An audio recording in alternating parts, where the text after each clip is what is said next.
Alléluia, gloire à toi, Seigneur. Alléluia, Alléluia.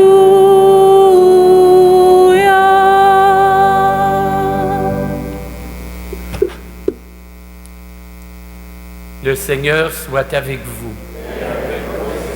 Évangile de Jésus-Christ selon saint Luc.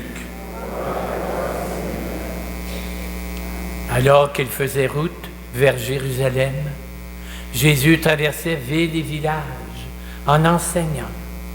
Et quelqu'un lui demanda, « Seigneur, n'y a-t-il que peu de gens qui sont sauvés? » Jésus leur répondit, « Efforcez-vous d'entrer par la porte étroite, car je vous le déclare, beaucoup chercheront à entrer et n'y parviendront pas. Lorsque le maître de la maison se sera levé et qu'il aura fermé la porte, si vous, du dehors, vous vous mettez à frapper à la porte en disant, « Seigneur, ouvre-nous », il vous répondra, « Je ne sais pas d'où vous êtes. » Alors vous vous mettrez à dire, « Mais nous avons mangé et bu en ta présence. Tu as enseigné sur nos places. » Il vous répondra, « Je ne sais pas d'où vous êtes. Éloignez-vous de moi, vous qui faites le mal. » Alors il y aura des pleurs et des grincements de dents quand vous verrez Abraham, Isaac et Jacob et tous les prophètes dans le royaume de Dieu et que vous-même, vous serez jetés dehors.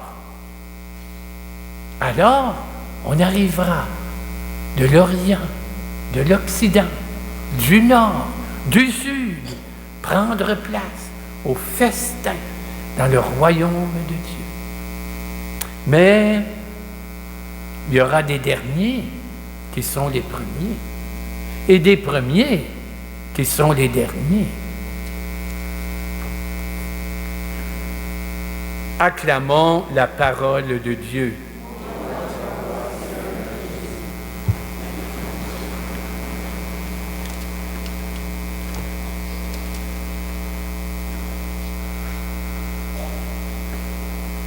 Ouais, avez-vous compris? Vous serez jetés dans les ténèbres et les grincements de dents. Hein? À ce qu'on fait peur au monde. Hein? Alors attention, une première mise en garde que je vous dis tout de suite. À qui Jésus parle? Il parle à ses contemporains. Tu sais? Parce que c'est des contemporains, ils disent quoi? On a mangé et bu avec toi, tu as enseigné sur nos places publiques, mais ce n'est pas nous autres, ça.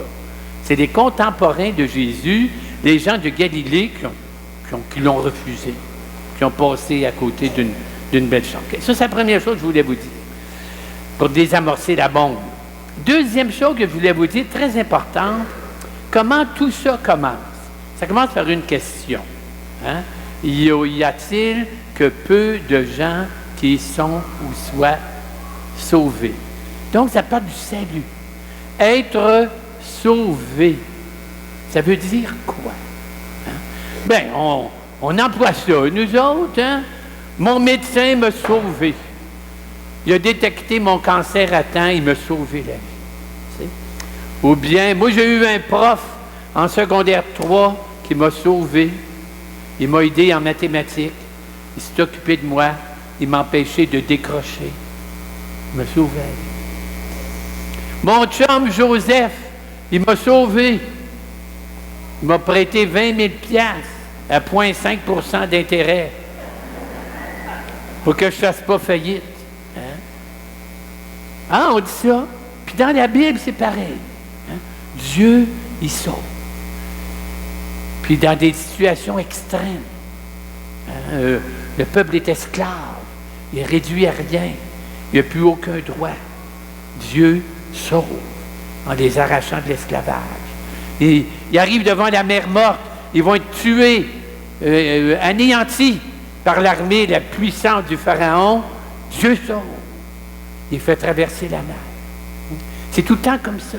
Ou dans les psaumes, vous lirez les psaumes, hein? C'est tout le temps du monde mal pris. Ils vont être détruits par leurs ennemis, ou leur réputation va être détruite par des mauvaises langues, ou ils vont être expulsés de leur société. Et là, ils crient vers Dieu, sauve-moi. Donc, c'est relié à la vie. Le salut, c'est la vie pleine. Pas une vie à moitié tout croche. Pas une vie plate. Le salut, être sauvé, c'est la vie pleine au bout. Okay? Ça, c'est bien, bien important. Et là, il y a comme 3 questions que j'ajoute à mon image. Comme 3 questions. Sauvé par qui? Alors, vous avez remarqué peut-être, la question qui ouvre l'Évangile, c'est pas Seigneur, y a-t-il que peu de gens qui vont se sauver? Mais non, c'est pas ça. C'est qui sont sauvés. Ça veut dire quoi? Ça veut dire que la vie pleine, la vraie vie, c'est un don. Ça nous est donné. C'est un cadeau. C'est pas compliqué à comprendre. Hein? C'est pas moi qui ai décidé que j'existerais. Hein? J'ai pas décidé un bon matin. Bon, ben, je crois bien que Georges Madar, il pourrait bien exister. Tu sais, il me semble que le monde, il manquerait quelque chose s'il n'y avait pas Georges Madar. Alors, tu sais, ben non, ça ne marche pas de même. Hein? Moi, je suis né en 43. Ben, en 42, j'étais 0,0.00. J'existais pas. J'étais le néant. Et là, l'existence m'a été donnée. C'est un don. La vie, c'est un don qu'on accueille dans l'étonnement et l'action de grâce. Donc la vie, c'est Dieu qui la donne. Okay? La deuxième question, c'est ben comment? Comment il la donne? Hein? Dieu, il y a un plan pour nous donner la vie. Hein? Il y a une stratégie. Okay? Sa stratégie, c'est quelqu'un. Sa stratégie, c'est Jésus-Christ. Pourquoi? Parce que si Jésus était rien qu'un être humain, ben, il pourrait peut-être donner la vie à des petits... S'il était marié, puis il transmet la vie, finalement. Mais la vraie vie, la vie plus forte que la mort, il ne pourrait pas la donner. Donc, le plan de Dieu, c'est d'envoyer son Fils qui participe à sa vie entière, mais en même temps, qui est un être humain. De sorte que Jésus, il vient planter la vraie vie dans notre monde. C'est le message de tout l'Évangile. C'est juste ça. Hein? En Jésus, qui est le Fils éternel de Dieu. Dieu, à travers lui, plante sa vie dans notre monde de mort et de finitude.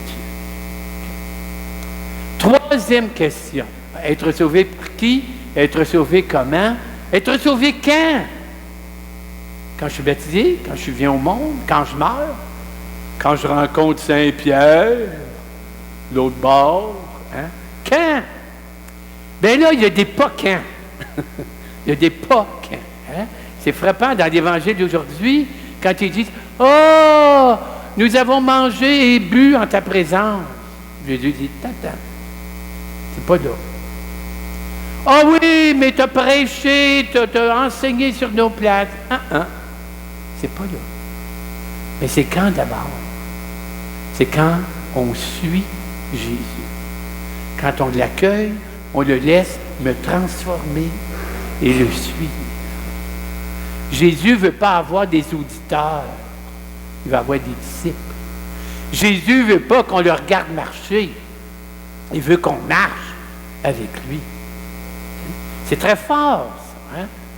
Nous avons mangé et bu avec toi. Tu sais, tous les dimanches, on était là, puis... Je ne suis pas contre la messe du dimanche. Là. Si vous n'étiez pas là, je ne serais pas là. Mais voyez ce que je veux dire. Hein? C'est bon, c'est essentiel qu'on rencontre le Christ dans sa parole et qu'on rencontre le Christ dans le pain, le vin, l'Eucharistie, mais ça ne suffit pas. Il faut que cette rencontre du Christ dans sa parole et le pain nous transforme et nous mette en route. Et quand, c'est pas dans cette... Tu dis quand, faut-tu que je vende ma BMW ou que je vende ma maison, ma piscine, mon condo dans les Laurentides ou mon iPhone 8. On-tu rendu là? Non? Mettons, iPhone 8 à 20 000 $. Bon. Ben non, c'est pas ça. Je vais suivre Jésus, je dirais, à travers des petites portes. C'est ça, la petite porte. C'est-à-dire des petits événements qui ont l'air niaiseux, mais ça me permet d'entrer dans les pas de Jésus. Je vous donne un exemple en terminant, pas très glorieux, là, parce que c'est moi qui ai fait une bêtise. Le 11 août dernier de cette année, il y avait la première communion de la fille de mon neveu. La petite fille s'appelle Florence. Imaginez-vous qu'il demeure à Terre-Neuve. Pas parce qu'il aime la morue, mais c'est parce que c'est là qu'il a trouvé une job. Hein, il est professeur de philo, puis il n'y a pas grand job pour ça. Alors, ça fait 7 ans qu'il demeure à Terre-Neuve, mais là, il est en année sabbatique. Donc, il est revenu par ici. Et là, on a fait la première communion, puis c'était bien, puis la petite était là, puis la famille s'est approchée au Notre Père, puis après ça, bon, on est allé chez mon neveu, puis il y avait des hot dogs, des hamburgers, puis un gâteau, puis bon, OK. Alors moi, je suis arrivé chez... Bon, là, j'ai pris la voiture parce que c'était assez loin, puis je suis allé là, mais là, j'étais pressé, il fallait que j'aille ailleurs. Alors, je suis allé sur le patio, puis là, j'ai jasé avec mes frères, mes neveux. On a parlé de la politique, on a parlé des autos, c'est des choses importantes, hein? Et puis, je suis reparti. Et là, le lendemain, je me suis dit, je suis bien niaisé. J'ai manqué une belle petite porte.